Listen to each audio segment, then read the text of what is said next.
Welcome to NISH News Weekly Broadcast. Regional News. Panic gripped Vivekodayam Higher Secondary School in the heart of Thrissur city on November 21 after a former student opened fire 3 times in the air on the campus. The police took Jagan of Mulayam, an alumni of the school, into custody in connection with the incident. He allegedly opened fire from an air gun. According to the police, he was under the influence of drugs. The General Education Department has ordered an investigation into the incident. The Responsible Tourism Mission (RT) under Kerala Tourism has made it to the global list of case studies of the United Nations World Tourism Organization (UNWTO). The UNWTO cited that Kerala Tourism has succeeded in upholding the world body's Sustainable Development Goals (SDGs) while promoting the travel industry in the state. Kerala has been cited for employing local resources and products while boosting RT destinations.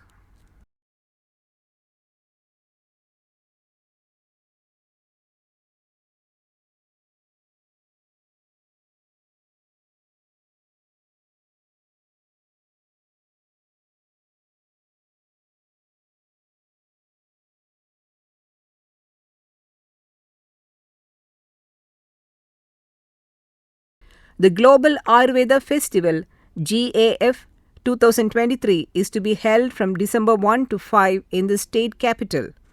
It will host a business-to-business B2B meet on Ayurveda-based medical tourism, bringing together over 150 tour operators from India and abroad to clinch business decisions with major wellness institutions and service providers.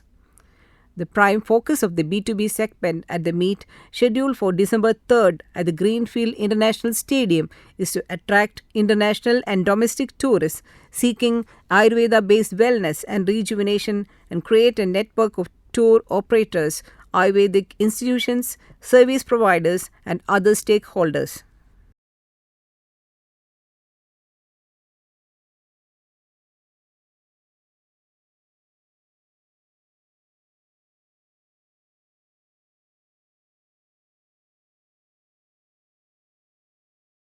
Over to national news. The first visuals of the 41 workers trapped inside the Silkyara tunnel in Uttarakhand since November 12 emerged on November 21st after an endoscopic camera was sent in through the 6-inch pipe which was drilled through the debris blocking the tunnel. In a video released by the rescue agencies, the workers can be seen standing in a line and identifying themselves while rescue workers issue instructions to them. The rescue team talked with the trapped people, and fruits and other essentials were later sent through the pipe.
The University Grants Commission (UGC) has decided to update the syllabus of the National Eligibility Test for Junior Research Fellowship and appointment as assistant professors in various subjects. The UGC will form an expert committee to undertake this work. The UGC NET is held in 83 subjects twice a year in the months of June and December.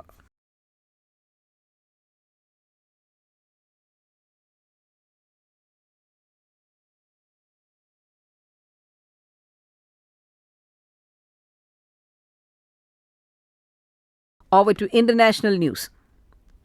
China announced that Premier Li Qiang will attend the virtual G20 Leaders Summit at India's invitation and hope that the e-meeting will address global challenges through cooperation and make a positive contribution to economic recovery. The G20 Virtual Summit was on November 22 and it discussed the key outcomes and action points firmed up at the annual conclave of the grouping in September under India's presidency. The summit also discussed the impact of the ongoing Russia-Ukraine war and the Israel-Hamas conflict.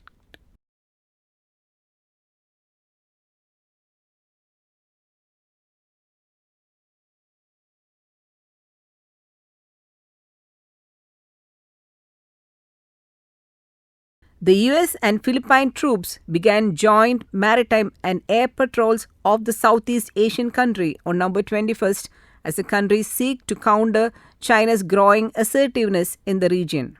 The longtime treaty allies had agreed in February to resume joint patrols in the disputed South China Sea, which Beijing claims almost entirely.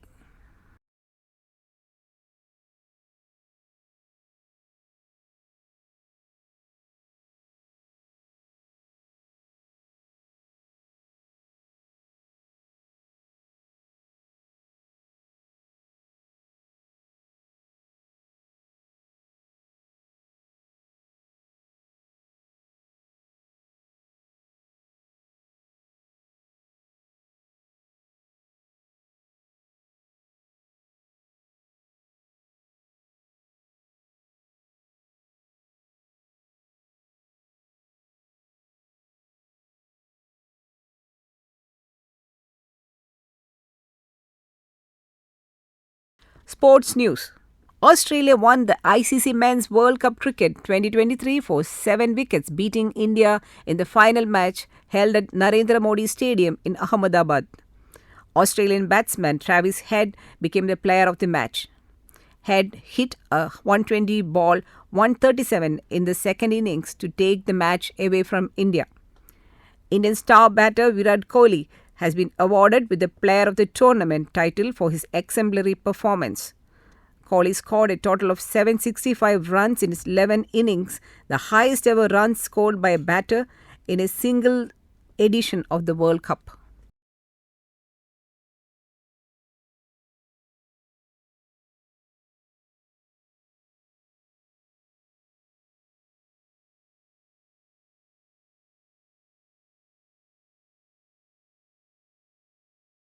Satvik Sairaj Rangireddy and Chirag Shetty were nominated for the Player of the Year award by the Badminton World Federation (BWF). The men's double pair of Satvik and Chirag won numerous tournaments in recent times, including a historic gold medal at the Asian Games in Hangzhou in China.